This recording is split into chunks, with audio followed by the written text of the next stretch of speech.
అందరికీ నమస్కారం. నేను మీ అర్ణ శ్రీనివాస్. అందరూ బాగున్నారా అండి? నేను చాలా బాగున్నానండి. ఈ రోజు ఒక హెయిర్ స్టైల్ అనమాట. ఈ పాత్రం ఒక అభిమాని అనమాట. చాలా సార్లు కామెంట్ పెట్టింది. ప్రతి ఒక్కరికి వస్తుంది కానీ మరి ఏమనుకుందో తెలియదు కానీ నా చేతుల మీద వేయించుకొని చూడాలనుకుందో ఏమో తెలియదు కానీ మేడం మేడం ఫ్రెంచ్ ఫ్లాట్ వేయండి మేడం అని ప్రతి ఒక్క వీడియో కింద కామెంట్ పెడుతుంది. అంటే ఈజీ మెథడ్ తో ఎలా వేయాలంటే ఎవరైనా అదే పద్ధతిగా వేస్తారు కానీ కాకపోతే తన సంతోషం కోసం నేను ఒకసారి వీడియో చేసి పెడుతున్నా. ఇది తీసుకోండి, అభిమానంగా అడిగింది కాబట్టి నేను వీడియో చేసి పెడుతున్నా. ముందు భాగం వరకు రౌండ్ గా తీసుకోండి, బాగా బండ గుర్తు పెట్టుకోండి. మీరు ఇట్లా తీసుకుంటే ఏంటంటే నీట్గా వస్తుంది అనమాట మనం హెయిర్ అనేది. ఇట్లా ఒక్కసారి మంచిగా నీట్ కోమ్ చేసుకోండి. కోమ్ చేస్తేనే అందం వస్తుంది అనమాట. జుట్టు చిక్కులు చిక్కులుగా ఉంటే ఏ హెయిర్ స్టైల్ అయినా కూడా లుక్ అనేది రాదు. కొంచెం పచ్చిగా ఉండాలి జుట్టు. హెయిర్ స్ప్రే లేకున్నా కూడా లైట్ వాటర్ స్ప్రే కొట్టుకొని కూడా వేసుకోవచ్చు మీరు జడ అనేది. ఇట్లా కొంచెం కొంచెం తీయండి. చూసేటోళ్ళు వేరే అనుకోకండి, ఇంత సింపుల్ హెయిర్ స్టైల్ పెట్టింది అని మాత్రం అనుకోకండి. మీరు చేతులతో కూడా తీసుకోవచ్చు అండి. కోంబే కావాలి, టైల్ కోంబ్ ఉంటేనే హెయిర్ స్టైల్ వేస్తుంది అని మాత్రం అనుకోకండి. హెయిర్ కూడా చేతులతో కూడా ఇట్లా తీసుకొని ఒక్కసారి ఇట్లా నీట్గా అనుకుంటే సరిపోతుంది మనకు. తర్వాత ఇటువైపు నుంచి కూడా ఇటైతే మీకు ఈజీగా అర్థమైపోతుంది. మన వేళ్ళే మనకు కొలత అనమాట. కొత్త వాళ్ళైనా పాత వాళ్ళైనా ఎంత హెయిర్ స్టైల్ రాని వాళ్ళైనా ఈజీగా వేయగలిగే హెయిర్ స్టైల్ అన్నట్టు. ఈజీగా ఉంటుంది, స్టైల్గా ఉంటుంది, సింపుల్గా ఉంటుంది అనమాట. ఇట్లా నీట్గా వేసేసుకోండి. ఒక్కసారి మళ్ళీ ఇటు కూడా కోమ్ చేయండి. ఒకవేళ మీకు మళ్ళీ మళ్ళీ కోమ్ చేసి ఇక్కడ హెయిర్ పట్టుకోరాలేదు అనుకుంటే మీరు వేసుకుంటూ పోండి. తర్వాత లాస్ట్ కూడా ఒక్కసారి కోమ్ చేసేది అది కూడా చూపిస్తాను నేను మీకు. ఇట్లా కూడా వేసుకోవచ్చు, నీట్గా వస్తుంది అనమాట. చిక్కులు లేకుండా ముందే నీట్గా తీసుకున్నాం అనుకోండి, మనం మళ్ళీ మళ్ళీ తీయాల్సిన అవసరం, కోమ్ చేయాల్సిన అవసరం కూడా ఏముండదు అన్నట్టు. ఇంతేనా అని మాత్రం అనుకోకండి. ఇది కూడా రాని వాళ్ళు చాలా మంది ఉన్నారు కాబట్టి వాళ్ళని కూడా గౌరవించి నేను ఈ హెయిర్ స్టైల్ అనేది వేస్తున్నాను అనమాట. అర్థం చేసుకోండి.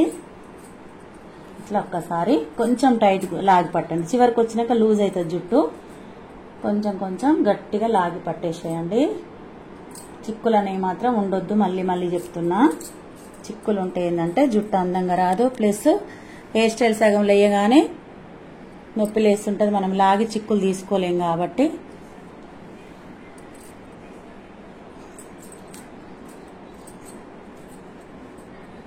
ఇట్లా వేసేస్తే సరిపోతుంది. ఇంకా ఇంత జుట్టు ఉన్న వాళ్ళకైతే సింపుల్గా చిక్కులు పడకుండా జుట్టు వదిలేసినట్టు ఉండకుండా నీట్గా స్టైల్గా సింపుల్గా ఉంటుంది. కామెంట్స్ పెట్టిన వాళ్ళు మాత్రం కంపల్సరీ వీడియో చూడండి, చూసుకోండి, ట్రై చేయండి. మిమ్మల్ని గౌరవించి మీ మాట కోసం నేను వేస్తున్నా. ఇక్కడ వరకు వేసేసేయండి. ఇంకా ఇక్కడికే రబ్బర్ బ్యాండ్ పెట్టాలి. చాలా అల్లొద్దండి, చిన్నపిల్లలకు బాగుండదు, లుక్ ఉండదు. ఇక్కడ వరకు రబ్బర్ బ్యాండ్ పెడితే ఏంటంటే స్పెషల్గా అనిపిస్తుంది అనమాట జుట్టు అనేది. కాబట్టి simple hair style, daily wear hair style కాబట్టి ఇట్లా వేసి చూపిస్తున్నా. మన ఛానల్లో కూడా సింపుల్ హెయిర్ స్టైలే బాగా చూస్తారు కాబట్టి అందరి కోసం వేస్తున్నా నేను ఇది. ఇట్లాంటి డ్రెస్ల మ్యాచింగ్ ఈ పిల్లలకు రబ్బర్ బ్యాండ్లు పెట్టినాం అనుకోండి చాలా బాగుంటుంది. సింపుల్ అండ్ గ్రాండ్ లుక్ వస్తుంది. ఒక్కసారి చూడండి. మీరు ఏళ్లతో తీసుకోమన్నా కదా హెయిర్ని, ఇట్లా కోము లోపల దాకా వెళ్ళొద్దు. పైన పైన ఇట్లా పైన పైన ఇట్లా అనేసేయండి జుట్టుని. అనేసి ఇంకా మీకు ఇంకేమన్నా కావాలంటే కనుక డెకరేషన్ కోసం కూడా, అంటే రెగ్యులర్గా డైలీ యూజ్కి అయితే అవసరం లేదు. డైలీ వేర్ వాళ్ళకైతే ఎక్కడికన్నా అకేషన్ పోయేటప్పుడు ఈ జడ కూడా వేసుకోరాని వాళ్ళు ఉంటారు కాబట్టి ఇట్లాంటి వాళ్ళ కోసం ఇలాంటి ఫ్లవర్స్ పెట్టుకున్నాం అనుకోండి.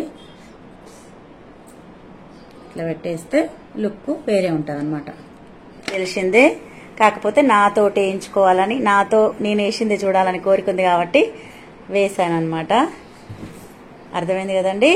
ఈ వీడియో నచ్చినట్టయితే లైక్ చేయండి, షేర్ చేయండి, సబ్స్క్రైబ్ చేసుకోవడం మాత్రం మర్చిపోకండి. Thank you very much.